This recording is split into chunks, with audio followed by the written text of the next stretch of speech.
ಶಿಲಾಮಂಟಪವನ್ನು ಕಟ್ಟಿರುವಂತಹ ದೇವಸ್ಥಾನ ಅಂದ್ರೆ ಅದು ಮಹಾದೇವನ ದೇವಸ್ಥಾನ ಅಂತಕ್ಕಂಥ ಮಾತನ್ನು ಹೇಳಬೇಕಾಗ್ತದೆ.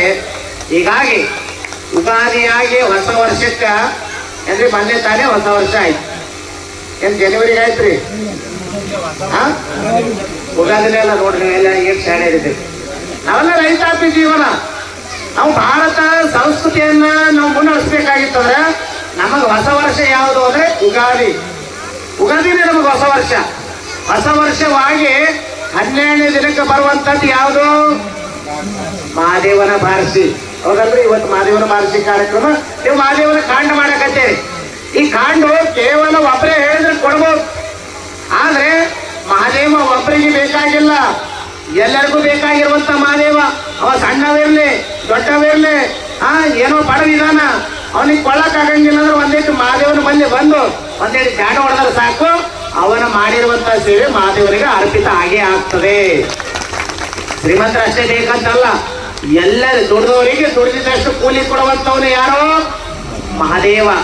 ಯಾರು ದುಡಿತೀರಿ? ಕಲ್ಲಪ್ಪ ಮಲ್ಲಪ್ಪ. ಮತ್ತೆ ಇಲ್ಲಿ ಯಾರ ಕಲ್ಲಪ್ಪ ಮಲ್ಲಪ್ಪ ಅಂತ ತಪ್ಪು ತಿಳ್ಕೊಂಡ್ರಿ ಅಂದ್ರೆ ಕಲ್ಲಪ್ಪ ಮಲ್ಲಪ್ಪ ದೇಶ ಅಂತಕ್ಕಂಥ ಭಾವ ನಮ್ಮಲ್ಲಿ ಬೇಕಾಗಿಲ್ಲ. ಮಹಾದೇವನಿಗಾಗಿ ನಾವು ದುಡಿಯೋಣ. ಯಾವ ರೀತಿ? ಒಂದು ಕಲ್ಲಾಗ್ಲಿ ಮಣ್ಣಾಗ್ಲಿ ಸೇವೆ ಆಗ್ಲಿ ತನು ಮನ ಧನದ ಸೇವೆಯನ್ನು ನಾವೆಲ್ಲ ಮಾಡ್ಬೇಕಾಗ್ಯದ. ಇದು ಮಾಡ್ಬೇಕಾಗಿತ್ತಂದ್ರೆ ಒಂದ್ ಕಡೆ ಸೇರ್ಬೇಕಲ್ಲ, ನಾವೆಲ್ಲ ಸೇರ್ಬೇಕು ಒಂದ್ ಕಡೆ. ಮುಂಚೆ ನೀವು ನೋಡ್ರಿ, ನಾ ಬಂದಾಗ ಅಷ್ಟೇ ನಾ ಗೌಡ್ರಿಗೆ ಅಂದೆ, ಜನ ಬರ್ತಾರಲ್ರಿ ಅಂದ ಗೌಡ್ರ ಅಂದ್ರೆ ಬರ್ತಾರೆ ತಾನೇ ಬರ್ತಾರೆ ಅಂತಂದ್ರು. ಆದ್ರೆ ಕೇವಲ ಜನವೇ ಕೆಲವೊಂದು ಅರ್ಧ ಗಂಟೆ ಒಳಗ ಯಾರಿಗೂ ಕರೀಲಿಲ್ಲ, ಬೆಳೆಸ್ಕೊಳ್ಳಿಲ್ಲ. ನಿಮ್ಮಷ್ಟಕ್ಕೆ ನೀವೇ ಬಂದು ಕರ್ಮ ಪೂಜ್ಯರು ಬಂದಿದ್ದಾರೆ, ಅವರ ಅಸ್ಖಲಿತವಾಣಿಯಿಂದ 2 ಮಾತುಗಳು ಕೇಳಬೇಕು ಅಂತ ನೀವು ಬಂದಿರಲ್ಲ. ಬಹುಶಃ ಇಂಥ ಒಂದು ಸಂಸ್ಕೃತಿ ಸಂಸ್ಕಾರ ಎಲ್ಲಿ ಕಾಣಬೇಕು ಅಂದ್ರೆ ಅದು ಮುಡ್ಬಿ ಗ್ರಾಮದ ಭಕ್ತರನ್ನ ನೋಡಿ ನಾವು ಕಾಣಬೇಕಾಗಿದೆ ಅಂತಕ್ಕಂಥ ಭಾವ ನನಗೆ ಅನಿಸ್ತದೆ. ಹೀಗಾಗಿ ಮಕ್ಕಳಿಗೆ ನೀವೇನ್ ಮಾಡ್ರಿ ಅಂದ್ರೆ ಮೊಬೈಲ್ ಕೊಡ್ಬಾರ್ದು, ಪುಸ್ತಕ ಕೊಡ್ರಿ. ಮೊಬೈಲ್ ಕೊಡ್ಬಾರ್ದು, ಪುಸ್ತಕ ಕೊಡ್ರಿ. ಅಪ್ಪ ಕವಿ ಹೇಳ್ಕೊಂಡ್ ಬರ್ತಾನೆ, ಜೀವ ಈ ಶರೀರ ಬಂದ ತಿರುವಿ 74 ಲಕ್ಷ ಜೀವರಾಶಿ ಒಳಗ ಮಾನವ ಜನ್ಮ ಬಹಳ ಶ್ರೇಷ್ಠ ಅಂತ ಹೇಳ್ಕೊಂಡ್ ಬಂದಾರ. ಈ ಮಾನವ ಜನ್ಮಕ್ಕೆ ಬಹಳ ಶ್ರೇಷ್ಠ ಅಂದ್ರೆ ಯಾವಾಗ ಬರ್ತದೆ? ಈ ಶ್ರೇಷ್ಠತೆ ಯಾವಾಗ ಬರ್ತದ ಅಂದ್ರೆ ದನಗಳು ಹೇಳ್ತಾವ, ಮೇವು ತಿಂತಾವ, ಮತ್ತೆ ಬರ್ತಾವ, ಹಾಲು ಕರಿತಾವ, ಮತ್ತೆ ರಾತ್ರಿ ಮಲಗ್ತಾವ, ಏನ್ ದಿನನಿತ್ಯ ಏನ್ ಮಾಡ್ಬೇಕದು ಮಾಡ್ಬಿಡ್ತಾವ. ಆದ್ರೆ ಮನುಷ್ಯನು ಅದೇ ರೀತಿ ಮಾಡಿದ್ರೆ ದನಕ್ಕ ಮನುಷ್ಯನಿಗೆ ಏನು ಸಂಬಂಧ ಬೇರೆ ಆಗ್ತದೆ? ಏನೋ ಆಗಂಗಿಲ್ಲ. ಆದ್ರೆ ಮನುಷ್ಯನಲ್ಲಿ ಜ್ಞಾನ ಅಂತಕ್ಕಂಥದ್ದೇ. ಮನುಷ್ಯ ಏನು ಮಾಡ್ತಾನೆ ಅಂದ್ರೆ ಯಾವುದು ತಪ್ಪು ಯಾವುದು ಸರಿ ಅಂತ ತಿಳುವಳಿಕೆ ಉಳ್ಳುವಂತವನು ಯಾರು ಅಂತಂದ್ರೆ ಅದು ಮಾನವ. ಅಂತ ಮಾನವರು ಇವತ್ತು ಏನ್ ಮಾಡಕತ್ತೀವಿ? ನಾವೆಲ್ಲ ಐಶ್ವರ್ಯಗಳನ್ನು ಗಳಿಸಾಕತ್ತೀವಿ, ಪರೋಪಕಾರ ಮಾಡ್ತಾ ಇಲ್ಲ. ದಾನ ಧರ್ಮ ಸತ್ಸಂಗ ಪೂಜ್ಯರ ದರ್ಶನ ಇವ್ಯಾವ ಕೂಡ ನಾವು ಮಾಡ್ತಾ ಇಲ್ಲ. ಯಾಕಂದ್ರೆ ಕೇವಲ ನಮ್ಮ ಮನೆ, ನಮ್ಮ ಆಸ್ತಿ, ನಮ್ಮ ಅಂತಸ್ತು ಅಂತ ಕೇವಲ ಸ್ವಾರ್ಥ ವ್ಯಾಮೋಹಕ್ಕೆ ನಾವು ಬಿದ್ದೇವಿ ವಿನಃ ಈ ದೇವಸ್ಥಾನ ಆಗ್ಬೇಕಾಗಿತ್ತಂದ್ರ ನಿಮ್ಮೆಲ್ಲರ ಹನಿ ಹನಿಗೂಡಿಸಿರುವಂತ ಹಳ್ಳ. ನೀವೇನೋ 1000 ರೂಪಾಯಿ ಗಳಿಸಿರ್ತೇರಿ, 1000 ರೂಪಾಯಿ ಬೇಡ್ತಾ ಇಲ್ಲ ಮಹಾದೇವ.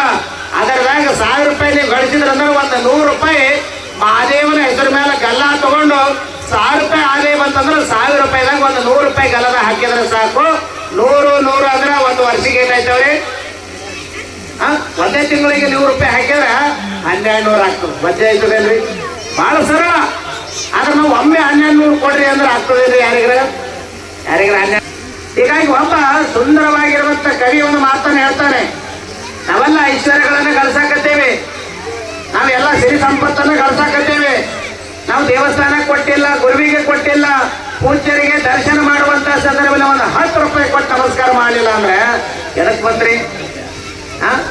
ಅಷ್ಟೇ ಇಷ್ಟೇ ಅಂತಲ್ಲ, ಗುರುವಿಗೆ ನಾವು ಕೊಡುವಂತ ಕಾರ್ಯವನ್ನು ಮಾಡಬೇಕು. ಭಗವಂತ ಕೊಟ್ಟಿರುವಂತ ದ್ರವ್ಯ ಗಳಿಸಿದ್ದು ಬಂಡೆಗೆ ಬಂಡೆ, ಒಂದು ದಿನ ಉಣಲಿಲ್ಲ ನೀನು ಮೆಣಸಿನ ಹಿಂಡಿ. ಕವಿ ಬರೀತಾನೆ, ದ್ರವ್ಯ ಗಳಿಸಿದ್ದು ಬಂಡೆಗೆ ಬಂಡೆ, ಒಂದು ದಿನ ಉಣಲಿಲ್ಲ ನೀನು ಮೆಣಸಿನ ಸಪ್ಪನ ಅಂಬಲಿ ಉಂಡಿ. ಹೌದಲ್ರಿ? ಇವತ್ತು ಶುಗರ್ BP ಎಲ್ಲನೆಲ್ಲ ಬಂದಾವ, ಅದು ಉಂಡ್ರೆ ಏನಾಗ್ತದೆ, ಇದು ಉಂಡ್ರೆ ಏನಾಗ್ತದ ಅಂತ. ಆದ್ರೆ ಅವ ಕವಿ ಹೇಳ್ತಾನೆ, ದ್ರವ್ಯ ಗಳಿಸಿದ್ದು ಬಂಡೆಗೆ ಬಂಡೆ, ಒಂದು ದಿನ ಉಣಲಿಲ್ಲ ನೀನು ಮೆಣಸಿನ ಹಿಂಡಿ, ಸಾಯಿ ತನಕ ಬರೀ ಸಪ್ಪನ ಅಂಬಲಿ ಉಂಡೆ, ಸತ್ತ ಮೇಲೆ ಹೇಳ್ತಾರೋ ನಿನ್ನ ತಲೆ ಮೇಲೆ ಹೆಂಡಿ, ಸತ್ತ ಮೇಲೆ ಹೇಳ್ತಾರೋ ನಿಮ್ಮ ತಲೆ ಮೇಲೆ ಹೆಂಡಿ ಅಂತಕ್ಕಂಥ ಮಾತನ್ನು ಹೇಳ್ಕೊಂಡ್ಬಂದ್ರು. ನಾವು ಸತ್ತ ಮೇಲೆ ಏನೋ ತಗೊಂಡು ಹೋಗಂಗಿಲ್ಲ, ಎಲ್ಲ ಇಲ್ಲೇ ಬಿಟ್ಟು ಹೋಗ್ಬೇಕಾಗ್ತದ. ಹೋಗೋದ್ರೊಳಗಾಗಿ ಏನ್ ಮಾಡ್ಬೇಕು? ಪುಣ್ಯ ಕೆಲಸಗಳನ್ನ ಮಾಡ್ಬೇಕು, ಒಂದಿಷ್ಟು ದಾನ ಮಾಡ್ಬೇಕು, ದೇವರಿಗೆ ಸೇವೆ ಮಾಡ್ಬೇಕು. ಇವತ್ತು ನೋಡ್ರಿ ನಮ್ಮ ಪಾಟೀಲ್ ಅವರು, ನಮ್ಮ ಸುಭಾಷ್ ಬಿರಾದರ್ ಅವರು,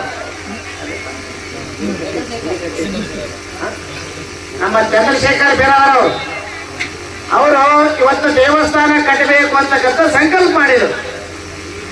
ಎಲ್ಲಿ ತನಕ ಗರ್ಭಗುಡಿಯನ್ನು ನಾನು ಕಟ್ತೀನಿ ಅಂತಕ್ಕಂಥ ಸಂಕಲ್ಪ ಮಾಡಿದ್ರಲ್ಲ, ಆ ಸಂಕಲ್ಪವನ್ನು ಅವರು ಪರಿಪೂರ್ಣವಾಗಿ ಮಾಡಿದ್ದಾರೆ. ಮುಂದಿರುವಂತ ಜವಾಬ್ದಾರಿ ಯಾರ್ದು? ನಮ್ಮ ನಿಮ್ಮೂರು ಎಲ್ಲ ಮೇಡಮ್ ಅವರು ಬಂದಾರಿ. ಈಗ ಮಾನ್ಯ ಶಾಸಕರಿಗೆ ನೀವು